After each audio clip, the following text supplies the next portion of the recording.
Trump faces the press. And I think it's a disgrace. I think it's an absolute disgrace. The president-elect promises to defend the U.S. from Russian hacking, plus the future of his business empire.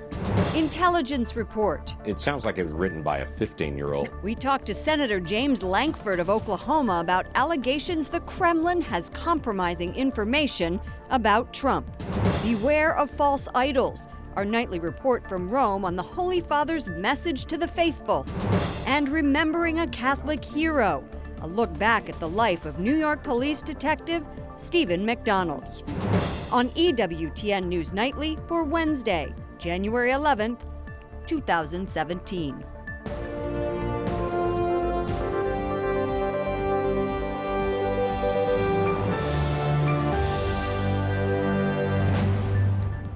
Good evening from Washington, D.C., and thank you to those of you joining us from around the world. I'm Lauren Ashburn. A defiant President-elect Donald Trump denies reports Russia has compromising personal and financial information about him. And he is also promising to put his billions in a trust before Inauguration Day. Wyatt Goolsbee is in New York with the president-elect. Wyatt? Lauren, just 9 days before his inauguration, Donald Trump is addressing the media in a news conference, his first in nearly 6 months. He talked about a variety of issues, from diverting from his business empire to some of the top priorities of his administration. But what dominated this highly anticipated event today was his defense of an unverified intelligence report.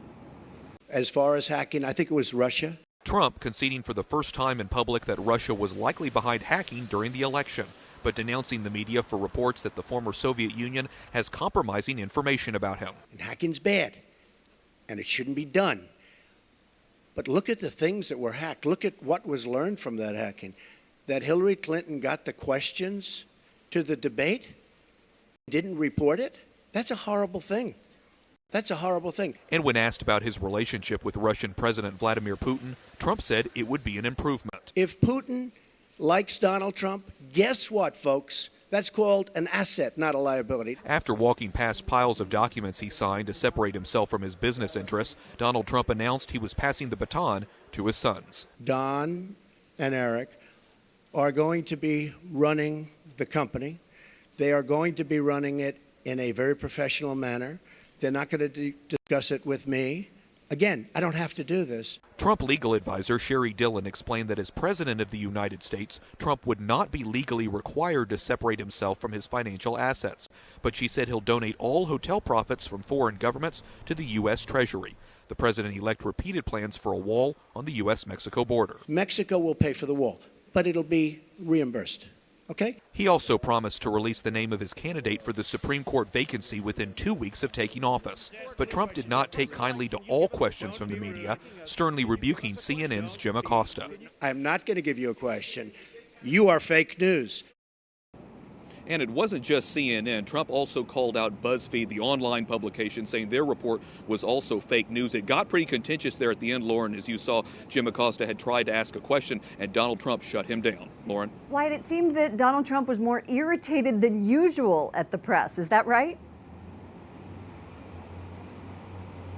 Yes, it definitely seemed that way, at least at that point in time. And it wasn't just Donald Trump, by the way. It seems like his entire team was frustrated about this issue specifically. At the very beginning of the press conference, Sean Spicer came out and called out several of those news publications for printing or publicating this dossier, which talked about the relationship of these allegations of Russia connection to Trump, supposedly that Russia had some of Trump's financial and personal information. That information, by the way, has not been verified. Spicer reiterated the fact this is still under investigation. And in fact, Russian President Vladimir Putin has come out and also said that these allegations are fake as well. Lauren? You were in the press conference in the lobby of Trump Tower right behind you during that exchange. What was the reaction like among the journalists? I'd say it's a mixed one. I mean, there were some vocal no's. I mean, there were people who were just kind of shocked and looked to see what was going on. Other people just grabbed their iPhones and cameras and making sure they were all eyes were on Trump, if you will. But I would say at that point, there were probably a little bit more than 250 journalists in the room, as you mentioned, in the lobby. Some from different parts of the world, some from Russia, some from China. But like we say, all eyes at that point, at least at that point, were on Trump. Lauren? Wyatt, let's move on from the media circus. Is there a timeline for the Supreme Court pick? Did he mention that? Yes, Trump said the plan is to put forward a person's name by the first week of February. He says he wants to get that done pretty quick. He had made reference to a list of more than a dozen that he had mentioned last year that he's thinking about right now. By the way, many of those have been approved by conservatives, many have been approved by pro-lifers, but he says he wants to get that done within the first 2 weeks of his inauguration. He says that's very important, by the way. He realizes a lot of people voted for him for that very reason. Lauren?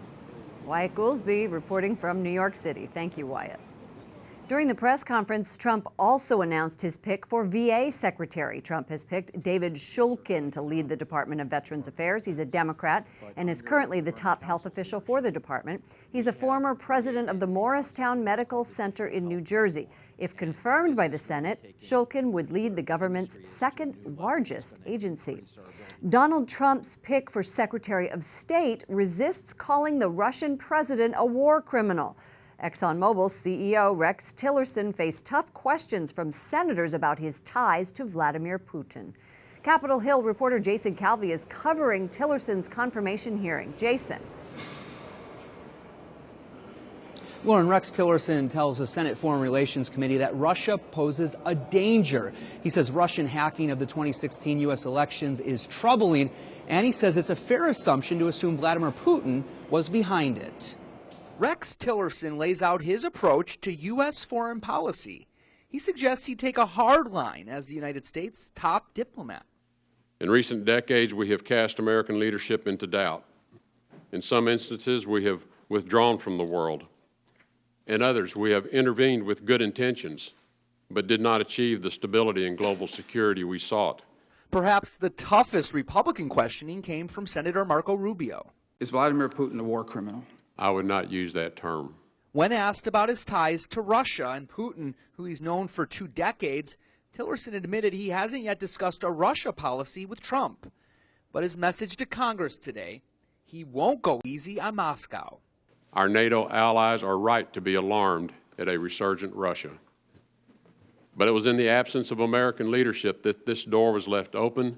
Tillerson is a break in long-standing tradition of secretaries of state with long military, political, or diplomatic experience. He tried to calm fears he'd put business first. My pivot now, if confirmed to be Secretary of State, will have one mission only, and that is to represent the interest of the American people. We caught up with Senator Bob Corker, a Republican from Tennessee, who's running the confirmation hearing. The questions have been in very high level. I think the committee has conducted itself well. Tillerson was asked if he would prioritize an international aid, so-called family planning funds, about $500 million in U.S. funds. He said that was an important level of support. Jason, what are the odds he'll be confirmed? It's really hard to predict. You saw there the Senator Marco Rubio really blasting Tillerson today. Some of the Democrats who have met privately with him have said some of their fears have been calmed by his talk of Russia and on climate change as well. And what did he say specifically about climate change? Yeah, today he said climate change does exist. He says it warrants action, but he didn't say what that action should be. Lauren?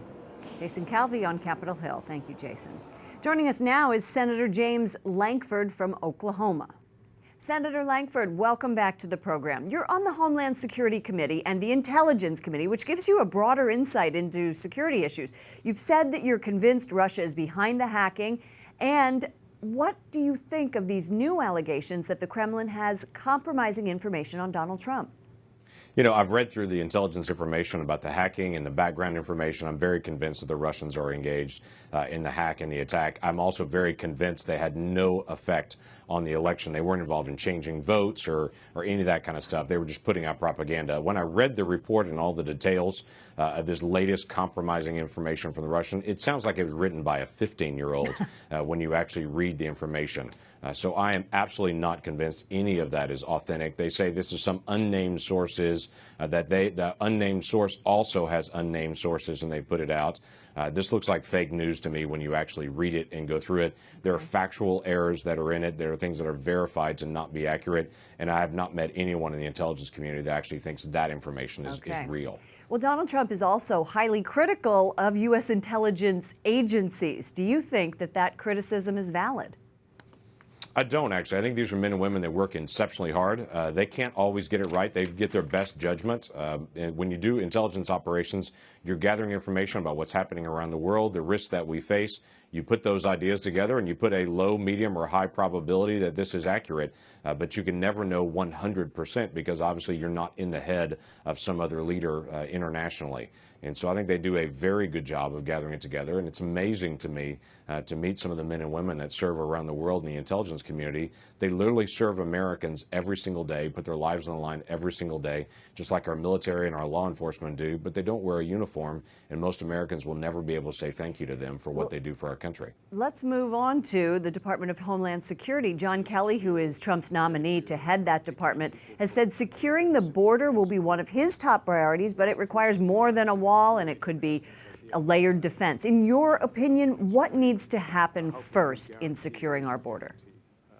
No, I think he's accurate on the layered defense part of it, and I was a part of that hearing yesterday when we actually had him on the stand, and he and I have also visited in the office. He's a tremendous leader, been a tremendous general, and he understands what it means to be able to protect, for instance, a forward operating base somewhere in hostile territory. You not only have a wall around that operating base, but you also have maybe a smaller fence. You also have people in it. You have some sort of cameras and security. What he described was very similar of what we would have in the border, that we would have in some places physical barriers where that makes total sense. In many places, cameras or watchtowers, but it's always about people that can actually engage in this. When you've got a border as long as we have in the north and in the south and our maritime borders, that will involve a lot of technology, being able to scan and to be able to try to pick up people in the area.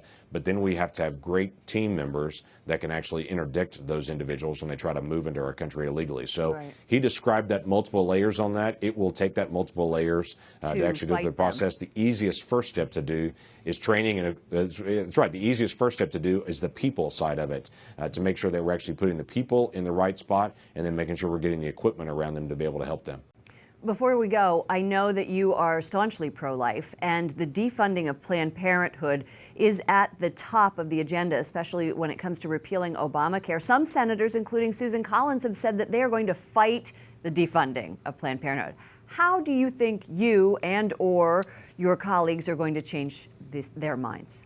So there are two aspects of this. We've got to have 51 votes to be able to do two different things right now on Planned Parenthood. One is to defund Planned Parenthood. That's the Medicaid portion of it. It's about 2/3 of their funding. And then there's a regulation that the administration has put in place in just the last couple of months preventing states from defunding Planned Parenthood within their state on Title X funds.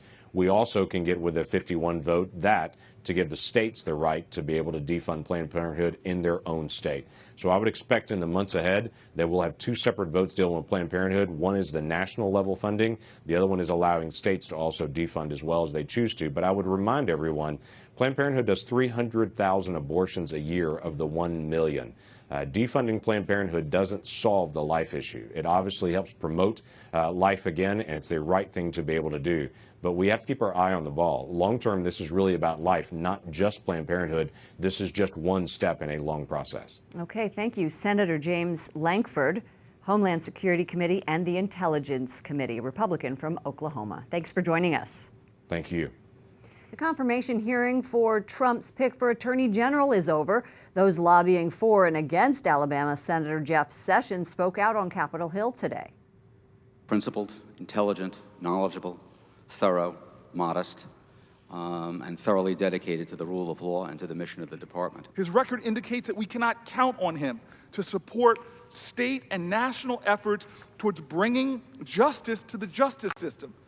Senator Booker is the first sitting senator to testify against a fellow senator seeking a cabinet spot. Despite his vocal opponents, Sessions is expected to win confirmation. Elaine Chao is expected to sail through the confirmation process. The Transportation Secretary nominee wants to boost infrastructure funding by, quote, unleashing the potential of private investors. And I look forward to working with you to rebuild, refurbish, and revitalize America's infrastructure so our economy can continue to grow. Elaine Chao has a long track record in Washington. She was Deputy Secretary of Transportation under George H.W. Bush and Labor Secretary under George W. Bush. Other stories our EWTN News Nightly team is covering in today's world.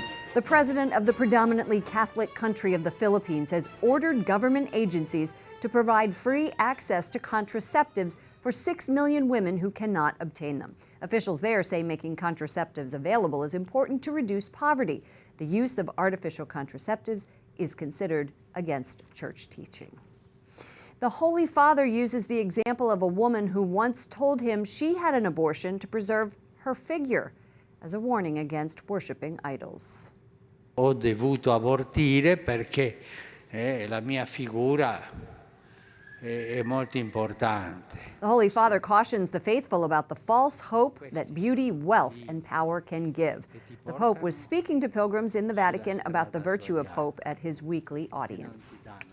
Elise Harris, Rome correspondent for our news partner, Catholic News Agency, joins us now. Elise, tell us about that dramatic example the Holy Father gave. You know, Pope Francis was really fiery in his audience today. He often uses stories to illustrate a point, and so he went off the cuff telling a story about how when he was in Buenos Aires, he heard a story about a woman who had had an abortion in order to keep her figure, which he said is an attitude that's idolatrous and leads us away from Christ. Pope Francis also gave some reasons why we can be tempted to worship false idols. What were those? He said that those temptations can really arise when difficulties do. So when we face challenges and difficulties in life, we're tempted to find an easy fix that maybe offers a temporary solution. But in the end, trusting in God really means persevering in faith and in hope, even when it's difficult. How about the lure of money? I think that I read that he ended his audience by pointing out a real problem that people face. What was he saying that people should watch out for? You know, he warned the pilgrims that were in the audience against the people who try to charge them to get in.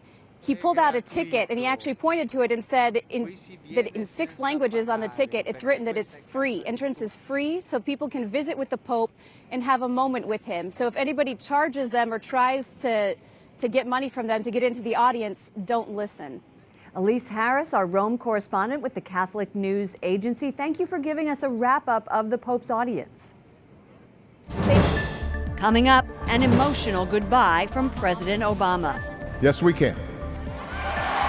Yes, we did. He highlights his accomplishments. Our panel analyzes his legacy and its impact on the Catholic Church.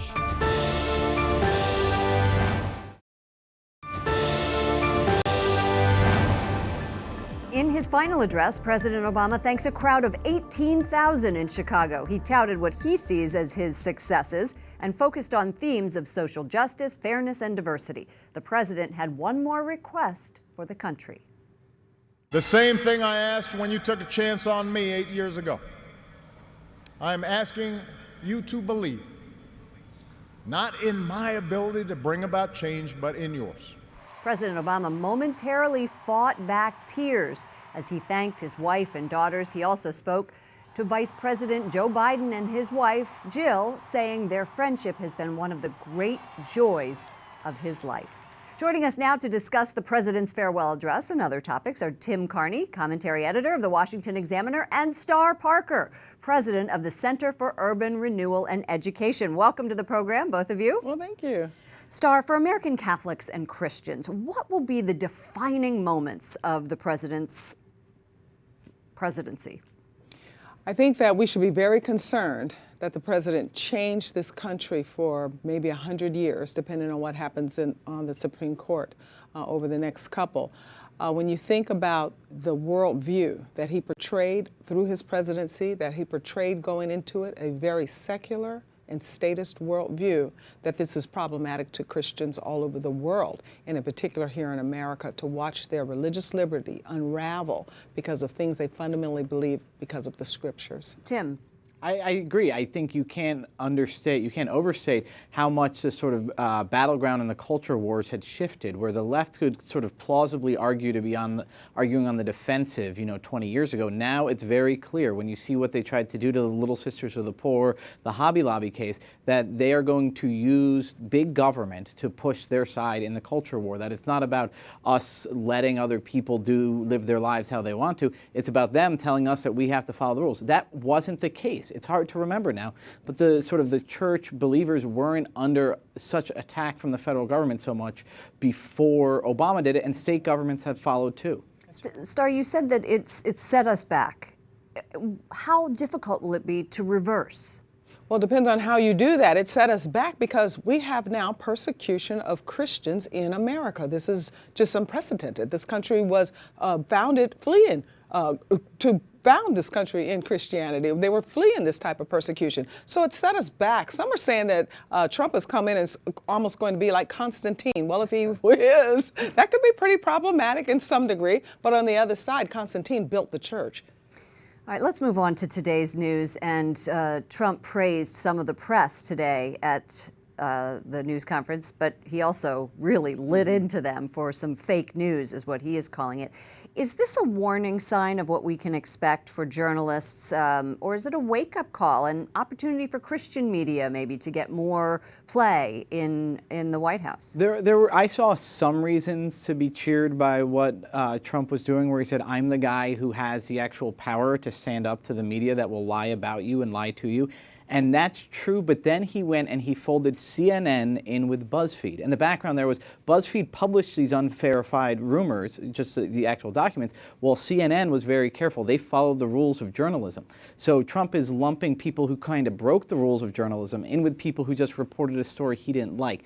That's where I got worried, where his idea of standing up to the lying media also includes kind of cracking down on people who are critical of him. So it's a very tricky line there. A fine line. Watch it. We need to watch it because in that same amendment that gives us our constitutional rights to be free to worship, the First Amendment is also the amendment that gives us the right for an open and free press. Star, let's wrap up here. We have just a little bit of time, but Ben Carson's confirmation hearing is tomorrow, and I interviewed him during the conventions. We talked about the importance of his faith. He works with you on helping poor communities. He's served on the advisory board of your organization. How will his faith and advocacy work influence what he does? Well, he did serve on our advisory board, and he did not work hand in hand. In fact, he has chaired a literacy program all across this country with his wife, Candy, and it's fascinating that he is going to now head up HUD. HUD is the only anti-poverty program that touches every American's life and was responsible for the economic crash in 2008. So it's intriguing that he has taken that type of brilliance, being a medical doctor, taken that type of understanding of these communities by running literacy programs in our most hardest hit neighborhoods, Title I children, to now help them understand housing policy. And let's get this one right this time so that we don't have a collapse again. All right. Thank you so much, Star Parker and Tim Carney of the Washington Examiner. Up next, Charleston church shooting. Victims' families react to Dylan Roof's death sentence. And a lesson in forgiveness. We'll pay tribute to a late New York police detective who put his faith into practice.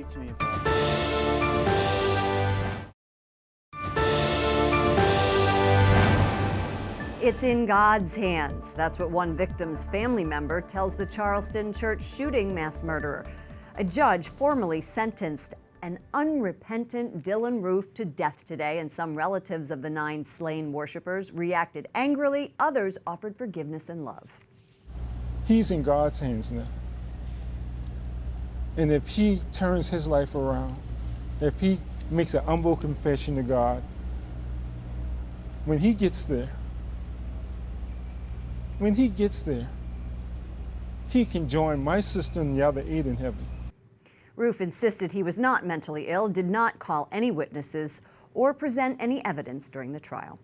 Congress examines a worldwide problem that's been called modern slavery. A new Senate report alleges the website Backpage.com covered for child sex traffickers. This comes after an almost 2-year investigation into the company and its practices. This week, the website announced it closed its adult section because of the report. To read more on this story, visit our partners at the Catholic News Agency at catholicnewsagency.com. Claire Hollingworth didn't know why God made her brave, but he did. This is one of the most famous female journalists. She died at age 105. At 27, she broke the news that Germany invaded Poland, starting World War II. And tonight, we remember a New York police detective who publicly forgave the shooter who left him paralyzed. Detective Stephen McDonald died yesterday after suffering a heart attack. He spoke about his Catholic faith and shared his story on forgiveness on EWTN. McDonald was 29 years old. In 1986, when he was shot by a 15-year-old in New York's Central Park, he forgave the teenager and said he was grateful to God for sparing his life. Stephen McDonald was 59 years old. His son Connor was born 6 months after the shooting, and he's now a sergeant with the NYPD. He's the 4th generation to serve in the department. Connor posted this picture on Facebook saying, "I'll see you on the other side, Daddy-O. I love you forever." That does it for us this evening. For all of us here at EWTN News Nightly, to all of you around the world, I'm Lauren Ashburn. Good night, and God bless.